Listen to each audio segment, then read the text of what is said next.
ఇంతకుముందు ఎవరైనా రాజు దగ్గర సిపాయిగా ఉన్నావా నువ్వు? లేదు, సేనాపతిగా ఉన్నాను. దాండి ఆడటం కంటే నాకు కత్తి ఫైటింగ్ బాగా వచ్చు. నీకు కత్తి ఫైటింగ్ వచ్చుంటే నాకు చాకు ఫైటింగ్ వచ్చు. చాకా? నా చాక్. బ్రూస్లీ దగ్గర ట్రైనింగ్ తీసుకున్నా. ఇప్పుడు చూడు నిన్నేం చేస్తాను.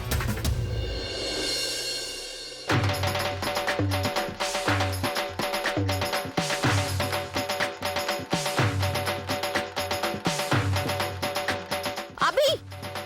అభి! అభి!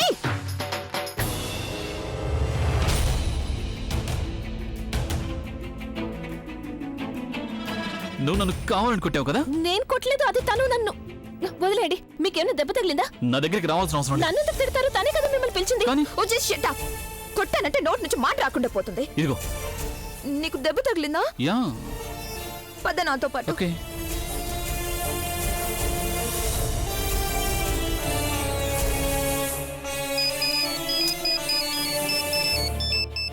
హలో,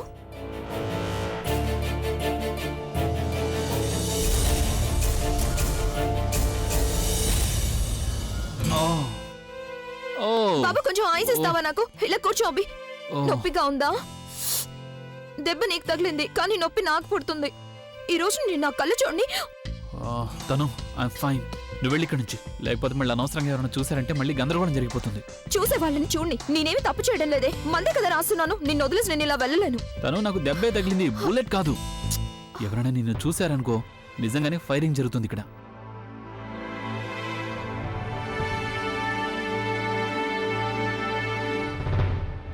ఈ తను అభితో పాటు ఏం చేస్తుంది ఇక్కడ? నిన్ను భార్యను కాదు, కానీ అభి తనకంటే నేను నిన్ను చాలా బాగా చూసుకోగలను. రాక్ స్టార్ విను. నాకు నీకు దెబ్బ తగిలితే నాకు నొప్పిగా ఉంటుంది కదా. తను నువ్వు వెళ్ళు, నేను బానే ఉన్నాను.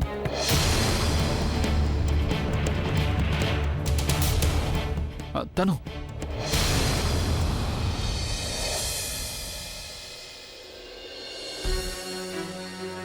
అది దాండియా ఆడుతూ ఆడుతూ అభికి దెబ్బ తగిలింది. ప్రెగ్నెంట్ గెస్ట్లతో బిజీగా ఉంది, అందుకని నేనే తనకి ఫస్ట్ ఎయిడ్ చేద్దాం అనుకున్నాను. ఇప్పుడు అర్థమైంది ఈ తను 2 రోజులకు ఒకసారి ఎందుకు ఇక్కడికి వస్తుందో. తను మా అభిని బుట్టలో వేసుకోవాలని చూస్తోంది, కానీ తన తోక నేను కత్తిరిస్తాను. నాకు తెలుసు అభి, నువ్వు నా మీద కోపంగా ఉన్నావు. నీ కోపం ఎలా పోగొట్టాలో నాకు బాగా తెలుసు.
ఇటువైపు వెళ్దాం.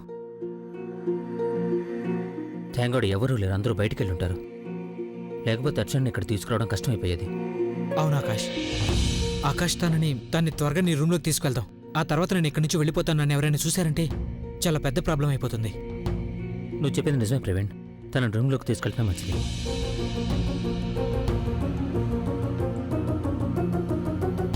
నువ్వు డాక్టర్కి ఫోన్ చేసావా? కానీ ప్రాబ్లం ఏంటంటే ఈరోజు ఫెస్టివల్ కదా, క్లినిక్స్ అన్ని క్లోజ్డ్. ఈరోజు దసరానా? ప్రవీణ్, ఐ జస్ట్ హోప్ అంతా బాగానే ఉంటుంది. నేను స్పృహ తెప్పించడానికి ట్రై చేస్తాను. ఆకాష్, బాబు ఆకాష్, లోపల ఏం చేస్తున్నావు నువ్వు? అయ్యో, గెస్ట్లు అందరూ వచ్చేసారు. తలుపు తెరువు బాబు. ఒకవేళ అమ్మ అర్జున్ ఇక్కడ చూసిందంటే? ఆకాష్, అది తర్వాత. ఒకవేళ ఆవిడ నన్ను ఇక్కడ చూశారంటే అంతకంటే పెద్ద ప్రాబ్లం అయిపోతుంది. Just do something. అరే, ఏం చేస్తున్నావు నువ్వు? ఎందుకు జవాబు చెప్పడం లేదు? ఏం చేస్తున్నావు లోపల? ఆకాష్, వస్తున్నా అమ్మా, వస్తున్నా. Just be here. 1 minute. నేను అమ్మను పంపించొస్తాను.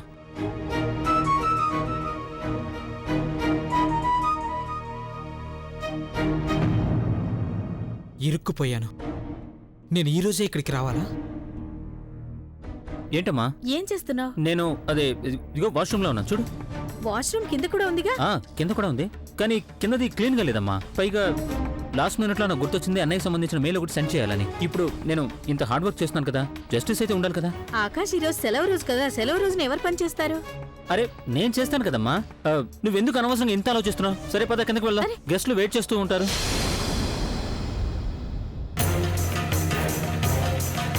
ఎవరూ లేరు ఇక్కడ. ఎవరు నన్ను చూడకముందే నేను తొందరగా ఇక్కడి నుంచి వెళ్ళిపోవడమే మంచిది.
భోజనం చేసి వెళ్ళు.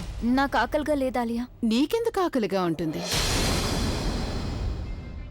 ముందేమో నా ప్రేమను మింగేశావు, ఆ తర్వాత నా జీవితాన్ని. అత్తయ్య, తనకి చెప్పండి, ఎవరితోనూ ఎక్కువగా మాట్లాడాల్సిన అవసరం ఏమీ లేదు. అభి ఆలియాల ముందుకు అస్సలు వెళ్ళొద్దని చెప్పండి. యాక్చువల్లీ వెయిట్, నీకు నేను భోజనం సర్వ్ చేస్తాను. ఎదిగో, ఇది నువ్వు నా ప్రవీణ్ని ప్రేమించే ధైర్యం చేసినందుకు.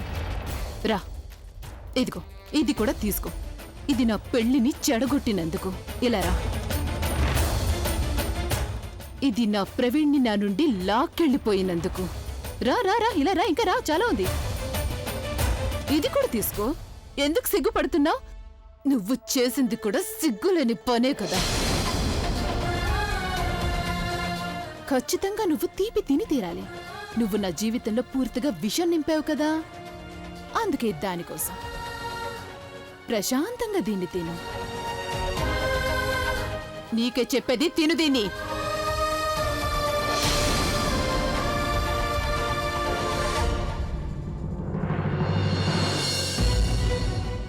ఈ స్పూన్తో కాదు, నీ అర్హత నీ తాహతకు తగ్గట్టు చేత్తో తిను.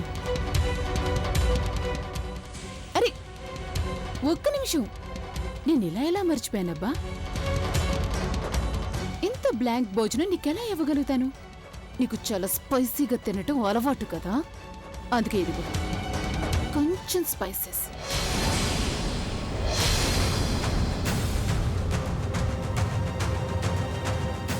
నువ్వు ఈ భోజనం తినాలి బుల్బుల్.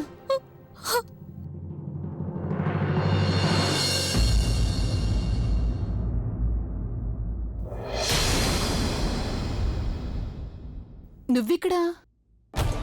ఓ యా, నువ్విక్కడికి నీ బుల్బుల్కి హెల్ప్ చేయడానికి వచ్చావు కదా? లేదాలియా, ఈరోజు నేను తనకు కాదు నీకు హెల్ప్ చేయడానికి వచ్చాను. నీ ఈ పిచ్చితనాన్ని తగ్గించడానికి వచ్చాను. నీకున్న ఈ ఈగో, నీ ఫ్రస్ట్రేషన్, నీ యాటిట్యూడ్ ఆలియా ఇప్పటికీ మించిపోయింది లేదు. ఇప్పటికైనా మారు, లేకపోతే ఎవరూ నిన్ను ప్రేమించలేరు.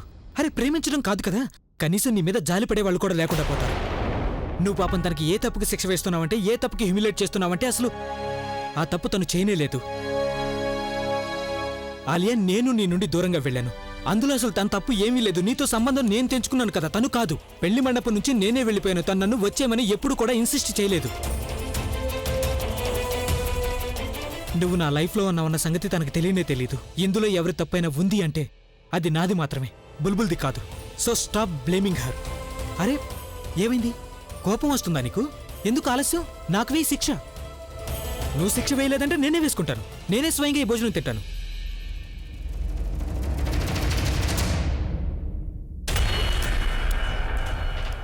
వెయిట్ ఏ సెకండ్. నువ్వు నన్ను ప్రేమిస్తున్నావు అవునా? అందుకని మన ఇద్దరం ఇది కలిసి తిందాం. అదేంటంటే ఆలియా, భోజనం షేర్ చేసుకుంటే ప్రేమ పెరుగుతుందంటారు. సరేనా? కమాన్ రా, మన ఇద్దరం కలిసి తిందాం. Come on come on, have it. Stop it Praveen. ఏమైంది? తినలేకపోయావు కదా? ఆలియా, ఒకవేళ ఇదే భోజనం నేను బుల్బుల్కి పెడితే తను సంతోషంగా ఈ భోజనం తినేసుండేది. నీకు బుల్బుల్కి ఉన్న తేడా ఇదే. నువ్వు ఎవరిని ప్రేమించలేవు. నువ్వు కేవలం నిన్ను మాత్రమే ప్రేమించుకోగలవు. నీకు ఎవరిని ప్రేమించే అర్హత కూడా లేదు ఆలియా. అలాగే ఐఎమ్ సారీ టు సే, అతి త్వరలో నిన్ను నువ్వు ద్వేషించుకోవడం మొదలు పెడతావు.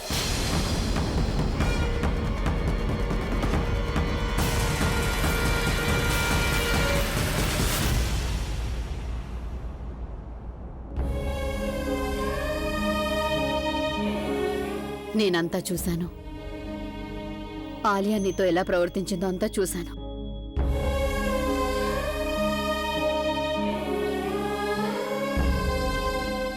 ఏడోకు, అంతా సర్దుకుంటుంది.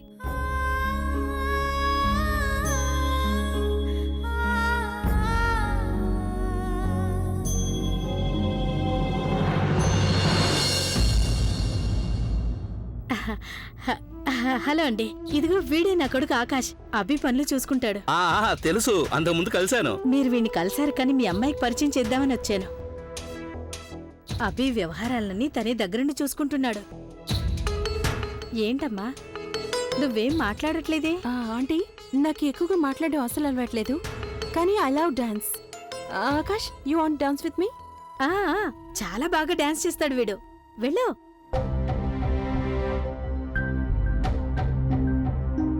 నేను అసలు ఎక్కడున్నాను?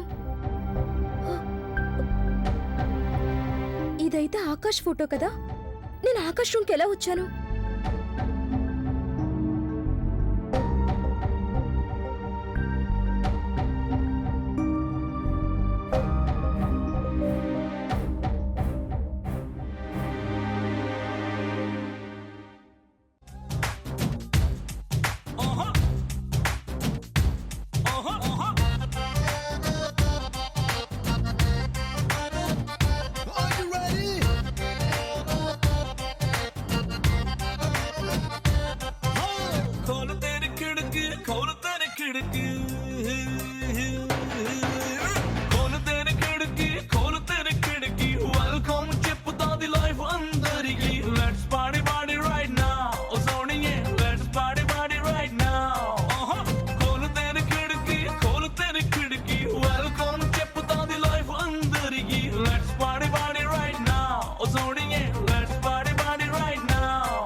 అర్చన నీకెంత ధైర్యం ఉంటే నన్ను ఇక్కడికి తీసుకొస్తావు?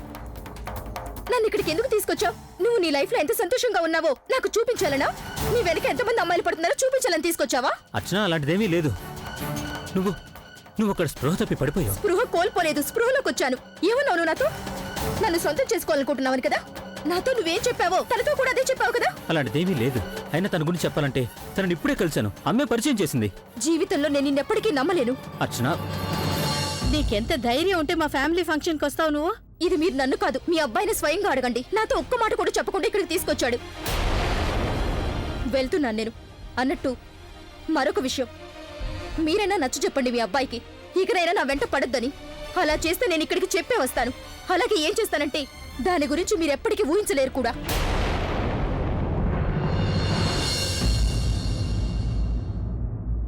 అభి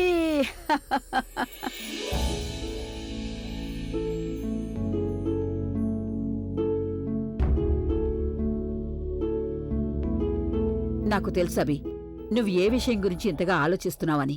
నువ్వు ఇదే ఆలోచిస్తున్నావు కదా. ఈ పని ప్రతి సంవత్సరం ప్రవీణ్ చేసేవాడానేగా. ఎవరో ఒకరు వెళ్ళినంత మాత్రాన ప్రపంచం మొత్తం ఆగిపోదు. అయినా మేమంతా నీ వెంట ఉన్నాం గదా. ఎవరైతే నీ స్నేహానికి విలువ ఇవ్వలేదో వాళ్ల గురించి నువ్వెందుకు ఆలోచిస్తున్నావు? తనకి నీ స్నేహితుడిలాగానే కాదు, నీ జ్ఞాపకాలలో ఉండే అర్హత కూడా లేదు. మర్చిపోతాన్ని.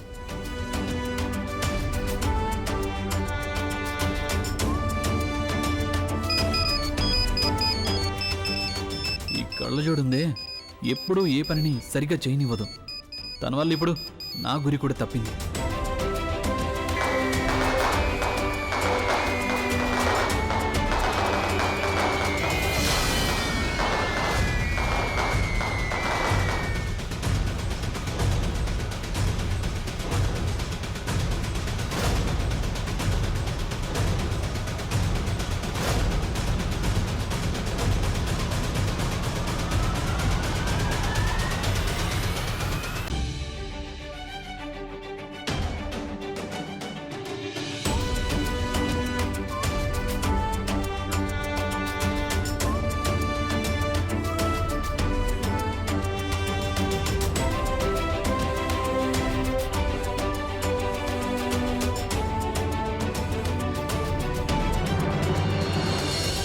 నువ్వు ఇక్కడేం చేస్తున్నావు?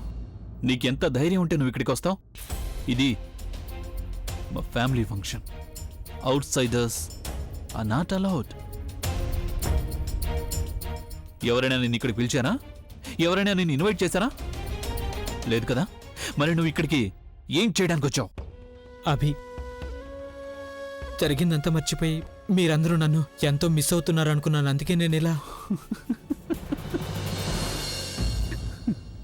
What a joke Praveen.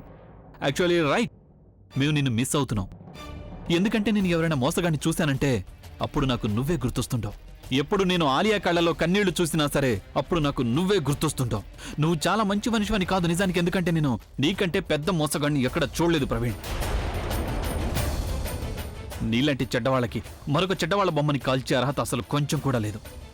నేను ఒకప్పుడు నీకు అధికారం ఇచ్చాను, కానీ అప్పుడు నువ్వు మా కుటుంబంలో ఒక భాగం. కానీ ఇప్పుడు నువ్వు నా జీవితంలో ఒక చాప్టర్వి మాత్రమే ప్రవీణ్. ఇక్కడ అసలు నీకు ఎవ్వరితోనూ ఎలాంటి సంబంధము లేదు. నీ అదృష్టం చాలా బాగుంది ప్రవీణ్. ఇక్కడ ఇంతమంది ఉన్నారు. లేకపోతే నువ్వు నా చెల్లెలు ఆలియాకి ఏదైతే చేశావో దానికి నేను నీకు ఎలాంటి పరిస్థితి కల్పించేవాణ్ణి అంటే రాముడు కూడా రావణుడికి అలాంటి పరిస్థితి కల్పించుంటాడు.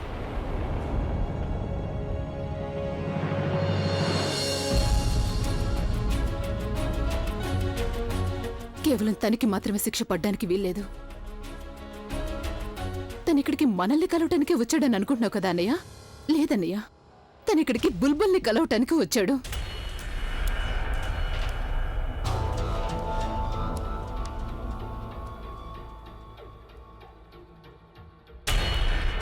అవునన్నయ్య, నా జీవితాన్ని నాశనం చేసేసి వీళ్ళిద్దరూ తమ లైఫ్ని ఎంజాయ్ చేసుకుంటున్నారు. అవునన్నయ్య, నా జీవితాన్ని నాశనం చేసేసి వీళ్ళిద్దరూ తమ లైఫ్ని ఎంజాయ్ చేసుకుంటున్నారు. ఖచ్చితంగా శిక్ష పడాల్సిందే. వీళ్ళిద్దరికీ కూడా శిక్ష పడాల్సిందే అన్నయ్య. అంత తేలిక వీళ్ళని వదలకూడదు. ఈ రోజు తను నన్ను ఏమన్నాడు నీకు తెలుసా అన్నయ్య? తను నన్ను పిచ్చిదాన్ని అన్నాడు. నేను పిచ్చిదన్నట. అలాగే ఈ ప్రపంచంలో ఏ అబ్బాయి కూడా నన్ను ప్రేమించలేడట. అలాగే నన్ను పెళ్లి కూడా చేసుకోలేడట. ఆలియా, నువ్వు పిచ్చిదానివి కాదు. నేను చెడ్డదన్నా అన్నయ్య? పిచ్చివాడు వీడు, ఎందుకంటే నిన్ను వదిలి వెళ్ళాడు. పిచ్చి వీడికి వీడు ఒక్క అమ్మాయి కోసం కుటుంబాన్నంతటినీ వదిలి వెళ్ళాడు. ఒక్కసారి నువ్వు ఆలియాని మోసం చేసి నీ ధైర్యాన్ని చూపించావు. కానీ బుల్బుల్ని కలవడానికి మళ్ళీ ఇక్కడికి వచ్చి నువ్వు ఏదైతే ధైర్యం చేశావో అందుకు నిన్ను ఏమాత్రం వదలను.